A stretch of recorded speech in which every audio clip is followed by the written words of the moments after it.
আজকের দিনটা আমি যে কত বেশি এক্সাইটেড ছিলাম আপনাদের বলে বোঝাতে পারবো না। আমি তো আগের দিনই বলেছি যে আমার বাসায় গেস্ট আসবে। আমি কিন্তু তাদের জন্য গতকাল থেকেই রান্নাবান্না শুরু করেছি। আর সকালবেলা খুব তাড়াতাড়ি ঘুম থেকে উঠেছি, রাতে আমার ঠিকমতো ঘুমও হয়নি বলতে গেলে। তো উঠেই বাসাটাকে গুছিয়ে নিয়েছি, ভাবি আমাকে হেল্প করেছিল আর সব কিছু হচ্ছে আমাকে গোছগাছ করে দিয়ে গিয়েছিল। আমি এখন রান্নাবান্না শুরু করব। তো আগে হচ্ছে রোস্টটা রান্না করব, আর রাতে যে আমি ডিমের কোরমাটা রান্না করেছিলাম সেটাতে শুধু একটু পেঁয়াজ বেরেস্তা দিয়েছি আর একটু জাল করে নিয়েছি। তারা যেহেতু দুপুরবেলা খাবে আর রাতে রান্না করেছি, তো এটা গরম না দিলে নষ্ট হয়ে যেতে পারে, এই কারণে আগেই সেটা গরম দিয়ে রেখেছি। আর এখন রোস্ট রান্না করার জন্য চিকেনটা আগে ভেজে উঠিয়ে রাখলাম। চিকেন ভাজার ওই তেলের ভেতরে আমি কয়েকটা দারুচিনি আর এলাচ দিয়েছি, ওটা কিছুক্ষণ ভেজে নিয়েছি। তারপরে একটু পেঁয়াজ কুচি দিয়েছি, এটা আবার একটু সামান্য লাল লাল করে ভেজে নিয়ে পেঁয়াজ বাটা, আদা বাটা, রসুন বাটা দিয়েছি। এরপর সব মশলাগুলো পানি দিয়ে একটু কষিয়ে নিয়েছি, আর এরপর একটু লবণ দিয়েছি আর একটু মরিচের গুঁড়া দিয়েছি। তারপর সবকিছু আবার কিছুক্ষণ কষিয়ে নেওয়ার পরে কিন্তু বাদাম বাটা দিয়েছি। এখানে 3 প্রকার বাদাম আছে, পেস্তা বাদাম, কাজু বাদাম আর কাঠবাদাম। এই 3টা বাদামের সাথে আমি পোস্ত দানাটাও বেটে দিয়েছি। এই 4টা উপকরণ বেটে তারপরে দিয়ে দিয়েছি আর সামান্য পানি দিয়ে একটু কষিয়ে নিয়েছি।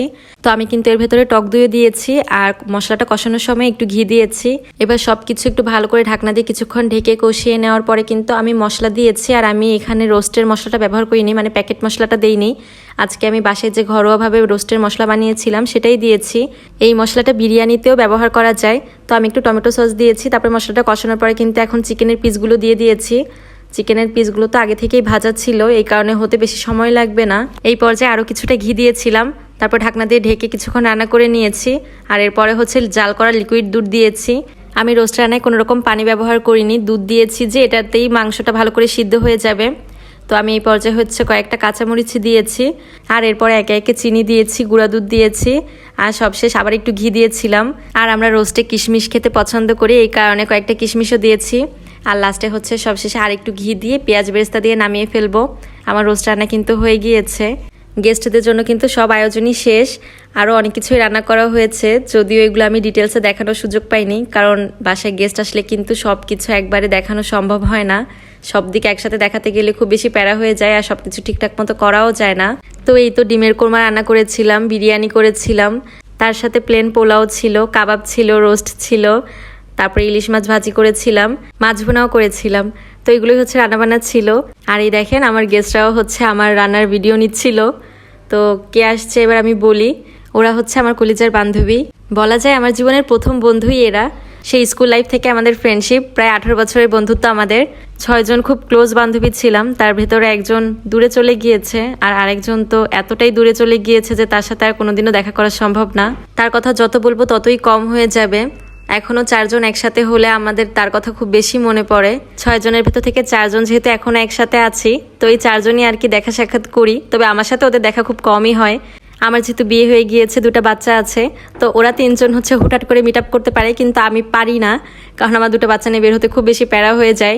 এই কারণে ওরা যখন 3 জন একসাথে হয় তখন আমার বাসায় চলে আসে। আর ওরা যেবার আসে সেবার ওদের আমি রাতে রেখেই দেই, কারণ এত বছর পর পর যখন ওদের সাথে দেখা হয় তখন আমাদের গল্প ফুরাতেই চায় না।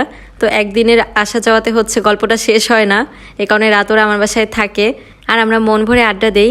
তো দুপুরে খাওয়া দাওয়া শেষ, আমি বিকালে ওদের জন্য একটু নাস্তা বানাবো, তো পাস্তা করেছি আর আগেই কিছু স্ন্যাক্স ভেজে নিয়েছি। আর এরপরে হচ্ছে একটু স্যান্ডউইচ বানাবো। ওরা তো আমার বাসায় আসলেই বলবে যে তোর বাসায় আসলেই আমাদের একদিনে 2-3 কেজি ওজন বেড়ে যায়।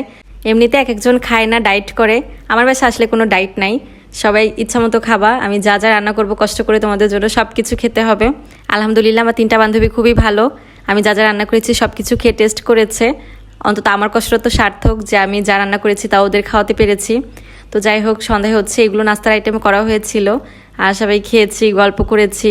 মাইবিনের বাবা ওই দিন বাসায় ছিল না, আমরা 4 বান্ধবী ছিলাম আর আমার 2টা বাচ্চা। তো আমরা সবাই মিলে খুব মজা করেছি। মাইবিন ওরা 12টার ভিতর ঘুমিয়ে পড়েছিল আর আমরা 3টার সময় ঘুমিয়েছি। আবার কবে একসাথে হতে পারবো তা তো জানি না, এই কারণে কিছু মেমোরিজ রেখেছি পিকচার তুলে। আজকের মতো ভিডিওটা এখানেই শেষ করে দিচ্ছি। সবাই ভালো থাকবেন, আল্লাহ হাফেজ।